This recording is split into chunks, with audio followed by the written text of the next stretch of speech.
Ganda pala ng Santo Cristo, no? Maaari mo ba akong samahan sa labas? Andito tayo ngayon sa talagang puso ng Santo Cristo. Ang kalye, makasalanan. Lahat ng service meron kami. Pare nga pala after service. Hand service, oral service, Ibaon mo sa akin ng todo-todo ang napakatigas mong bako. mga online scammers yung mga yan. Bilhin mo to cellphone. Bagong nakakaw yan! Ito naman ang tagakatay ng mga pyesa ng sasakyan. Andito naman tayo sa MMDA, mga Makakating Dila Association. Sa si Tanor? Siya rin hawak ang lahat ng sugal dito. Si Boss Luis, ang leader ng mga sindikato dito sa Santo Cristo.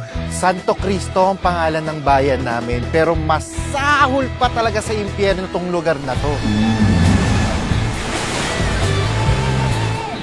Welcome to Santo Cristo!